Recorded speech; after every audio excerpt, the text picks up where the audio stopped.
Assuming for kinetic molecular theory, we come back to kinetic molecular theory in 180, but it assumes the size of the gas particle is negligible. Negligible. That means small. Means it doesn't matter. The size of the particle doesn't matter.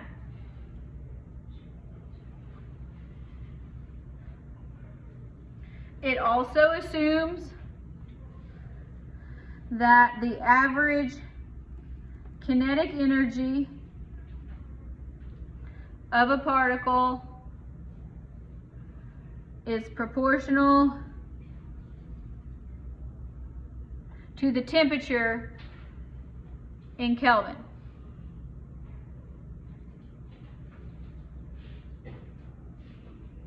So that tends to make sense. Kinetic energy is energy of motion. So do things move faster when they're hotter? Yeah. Things move slower when they're colder? I do. All right. I don't know that I move faster when I'm hotter, but I definitely move slower when I'm cold. All right. Then the last assumption is the collision of one gas particle with another gas particle is completely elastic, which means you don't lose any energy due to friction or anything.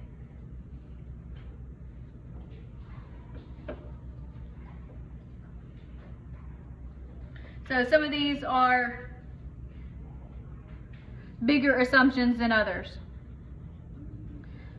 All right. Now, what we're going to calculate here, I'm not going to derive it for you because you don't need to know it. But this formula, which will always be given to you if you need it, this says root mean square velocity, which someone decided should be abbreviated as U. This is not me. I think it should be a V, but it's not. It's a U, and then it has RMS for root mean square. You don't have to worry about what root mean square means. Equals.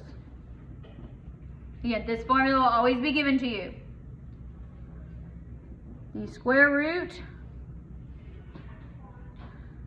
3 times the gas constant R times temperature divided by big M. Big M is molar mass. T is temperature in Kelvin.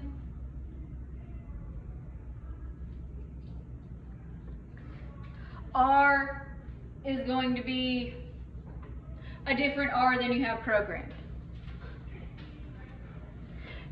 It just has different units. It's the same principle. It's the same gas constant, but instead of liter atmospheres per mole Kelvin, we're going to put it in joules.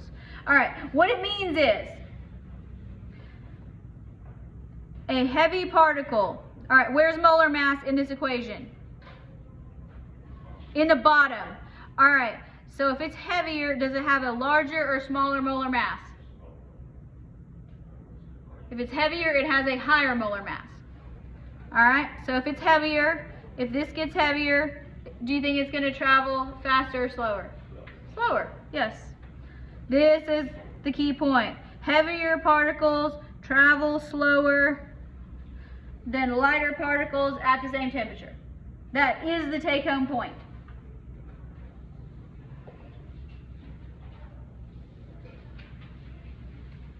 Now we're going to use this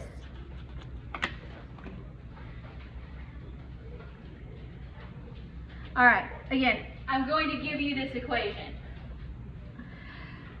So here's where things kind of get a little bit weird.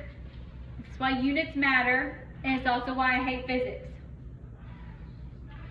So, when we're talking about R,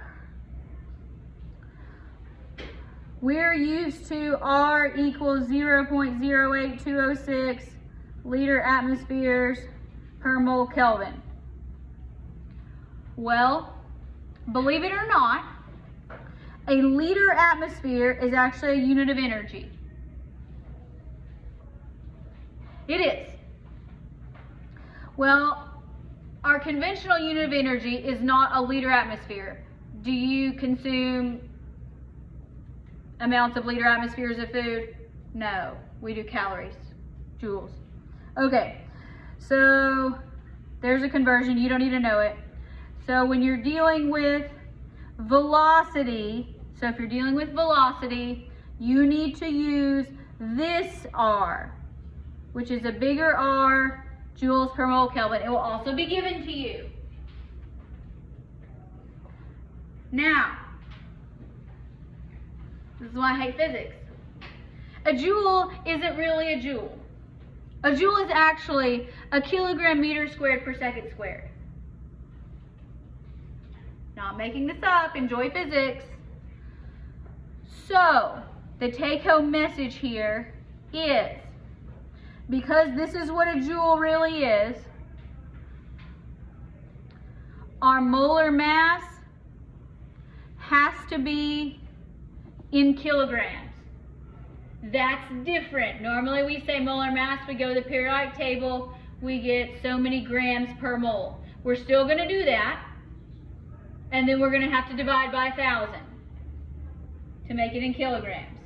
Otherwise, our units will not cancel.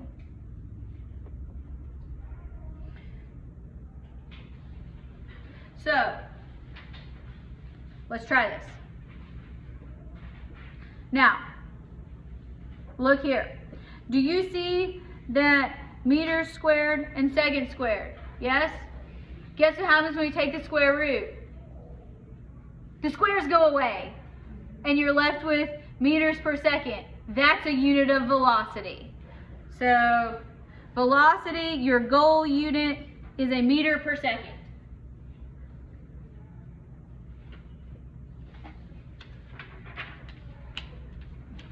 Get used to, if you're going to have to be in my 180 class, having to decide which version of R to use.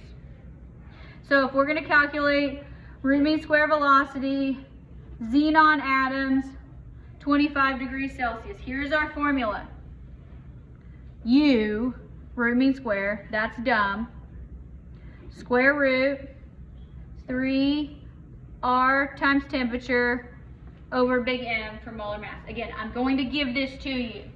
I'm going to give you R. You have to know what to do with the units though. So this is where things can get kind of tricky. So it's going to look a little weird, but it's all right. So we're going to have 3R. Our temperature needs to be in what unit? Kelvin. All right, so that's what, 298? Okay. Now we need a molar mass. So we need xenon. What's the xenon molar mass? Just regular molar mass first. 131.29. 29 grams per mole. But we don't need grams. We need what? Kilograms. Yes. So let's divide that by 1,000. So 0.13129, right? And make sure you write kilograms per mole.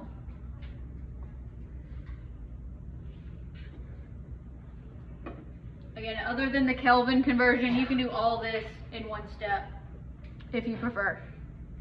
All right, so let's do this. We're going to do square root of the number 3. I'm going to do it this way so my units cancel. R here, we need the R that has to do with, that's going to get us a joule. So you're not going to like how I write this, but this is what actually happens. So 8.314. And we know we're going to have mole Kelvin in the bottom. Instead of a joule, however, I am going to write kilogram, meter squared, and second squared. If you gotta take physics, get used to this. Redefining a joule, redefining a Newton.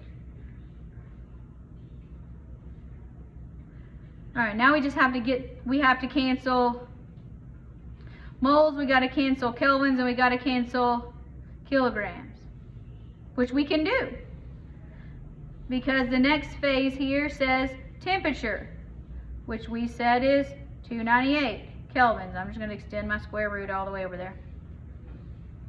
That's a K if you can't read it. And then we divide by our molar mass, which we now put in kilograms because we are smart people. So 0.13129 kilograms per mole. Look, moles cancel, kilograms cancel. Let's get an answer, but we're not quite done. So go ahead and put your go ahead and calculate this, what's under the radical.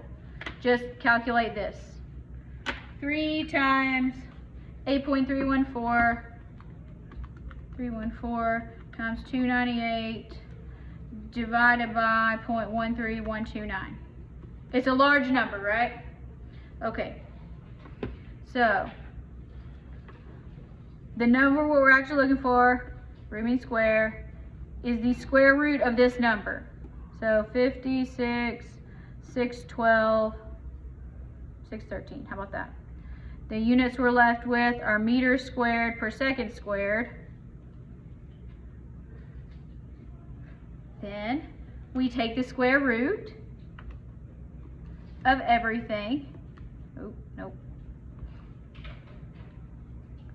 Of that answer. We get 238 or close to it. Then you're also taking the square root of your units. So the square root of a meter squared is a meter over the square root of a second squared is a second. Units make sense. Units are our friends. You cannot work this problem without units. All of this and the equation I will give you. You, at this point, do not have to memorize that a joule is a kilogram meter squared per second squared.